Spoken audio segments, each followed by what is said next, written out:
Hey everyone, Simon here from Top Tennis Training, and in this video I want to help you hit a perfect forehand in 5 simple steps.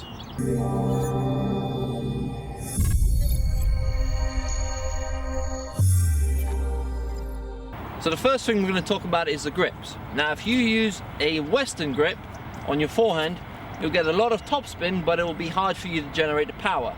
So you don't really want to be hitting with the Western grip. If you've got the Eastern forehand grip, which is much further around like this, now I can generate a flatter shot and more power, but I won't be able to generate the same topspin as the grip that we recommend, which is the semi-Western grip. Now the semi-Western grip is like this. From here I can spin the ball, but I can also hit through the ball.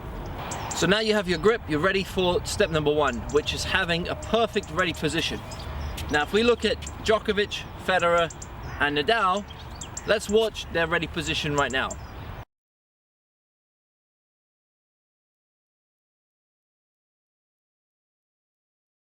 So there you could see that all 3 players have the racket head higher than the grip level.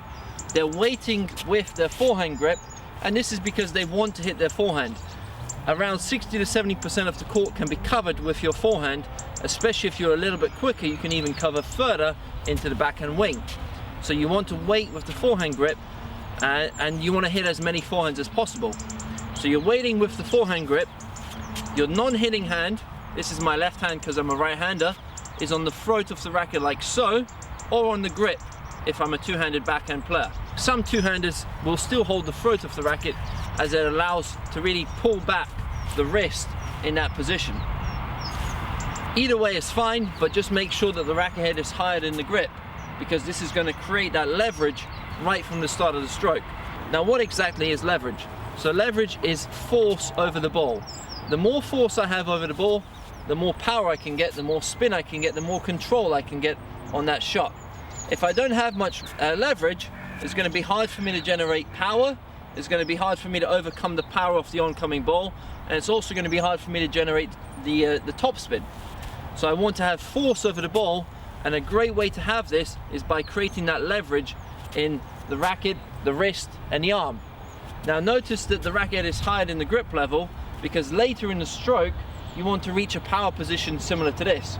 And once you're set up in this position, this allows for a very quick unit turn, a very quick shoulder turn, and reaching that power position becomes much easier. If I start with my racket down here, it takes a little bit longer to reach that position. But by starting up here, it's very easy for me to get into that power position. So step number 1, holding the racket head higher than the grip level, like so, in your forehand grip. So step number 2 to the perfect forehand. Now that you've seen that the ball is coming to your forehand, you want to turn your left shoulder if you're a right-handed player. So my left shoulder is now turning to the oncoming ball, or to the net.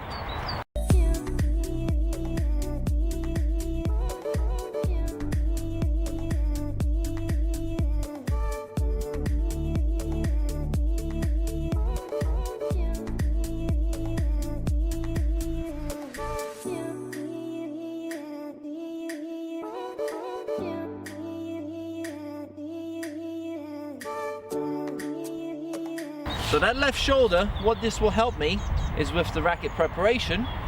If I do nothing with my arm, if I do nothing with my hand, and I just turn my left shoulder now, I already have the racket halfway back. So right from the beginning, I'm already halfway prepared for the stroke. So from the front, it's going to look like this. So that left shoulder's turning, I'm still holding the throat of the racket, and this is going to help keep the right hand relaxed and loose. If I don't hold it, there's going to be a lot of tension in my wrist because of the position of the racket head. So by holding it, it keeps my arm relaxed, keeps my muscles loose, and that's what I want to have. I want to have a loose arm, I want to have relaxed muscles, so that I can generate the power later in the swing. So once you have step number 1, which is good ready position, step number 2, the unit turn, the left shoulder turning sideways on, and step number 3 is now reaching a perfect back position or power position.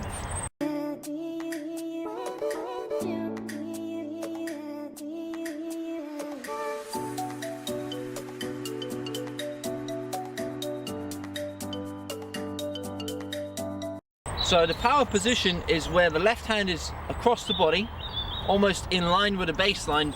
If this was the baseline here, my left hand is now across the body like this. This is creating that great unit turn.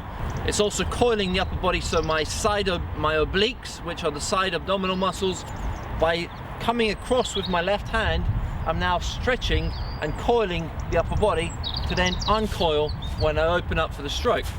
So my left hand's across the body. This can also help with the tracking of the ball. My racket head is still higher than the grip, which is creating that great leverage in the back position here. And as you can see, I'm not too close to my body. I have a lot of space between my racket and my body. A lot of players, you'll see them hitting a ball from down here and they end up jammed up at contact because of the elbow being tucked in when they reach that back position. So you want to have space between the elbow and the torso of the body. So I don't want to be here. I want to have a good space. I'm not taking the racket too far back behind my body's line. Now a lot of the WTA players, they will end up taking the racket further behind the body, further behind the back. So from the front, you'd end up seeing the racket on the left side of the body here. Now this is because women in general are more flexible, and also they want to hit the ball a little bit harder, and normally they're not as strong as the guys. So to generate that same power, they take the racket further back. And it also changes the swing path, so you hit a flatter ball when you're coming from behind the body this way. So WTA players tend to hit the ball flatter, whereas the ATP players tend to hit the ball a little bit more with topspin. So what I would recommend is keeping the racket on your right side of the body if you're a right-handed player. So you're keeping the racket out here if you're a right-handed player. So left hand across the body, racket head higher than the grip level, and in that position now, I'm very relaxed. There's no tension in my arm or my wrist. So in this position, I'm very relaxed. If I was to drop the racket head down here, I would lose that same power and that leverage. So by having the racket head higher, I now have more space to accelerate the racket, but without taking my racket behind my body's line. And step number 4 is now generating good racket lag on your forehand. So from this position, because the racket head is higher than the grip, I've now set myself up for a very good racket lag.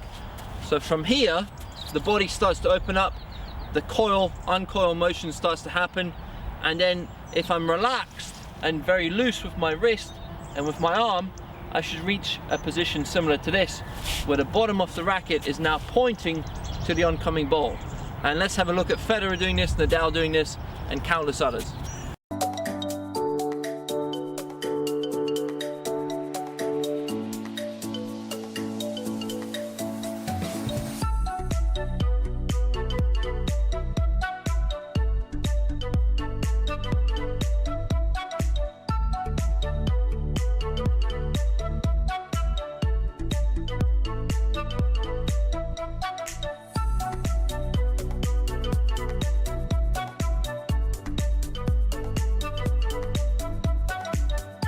So there you can see all the players pointing the racket head like this, some with more extended arms like Federer. He has a lot of space between the racket head and the body. Some players are more tucked in with the racket a little bit closer to the body with the double bend in the elbow and the wrist. Either way, they're still reaching that position where the bottom of the racket is pointing to the oncoming ball, and they have the racket head lagging behind the butt cap of the racket. So to achieve this, we don't want to force it.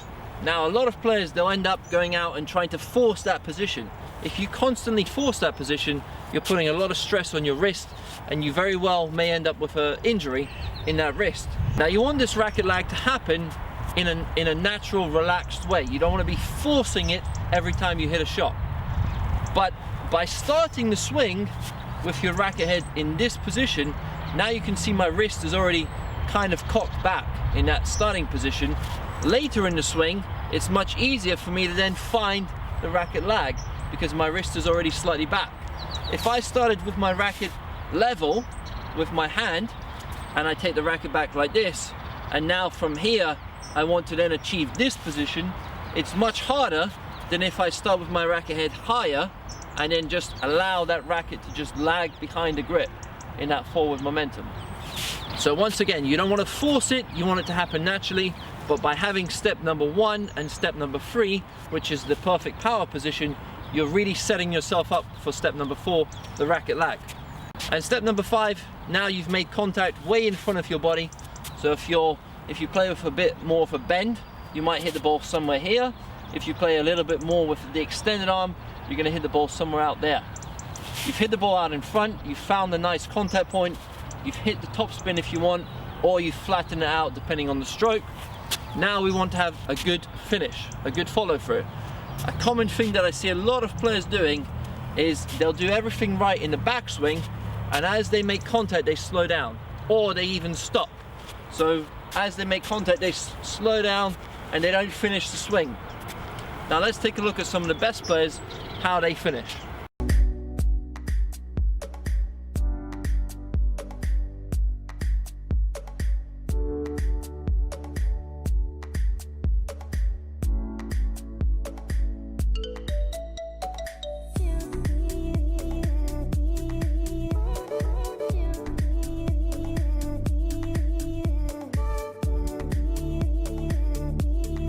Now there are many different ways to finish. You can finish with your racket above your left shoulder like this.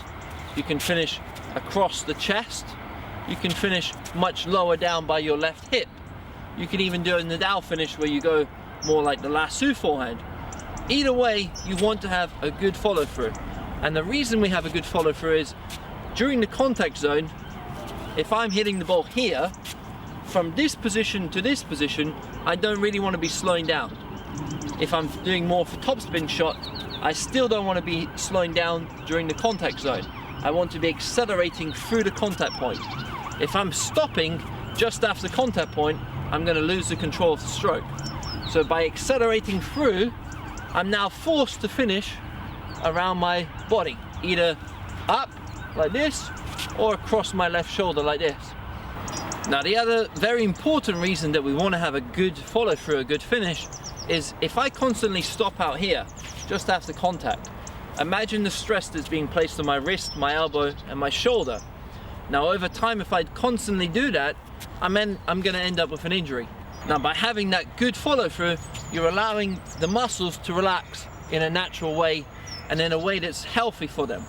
You don't want to be doing that quick stop here, forcing the racket to stop in an unnatural way. You want the racket to stop by reaching the end of the swing.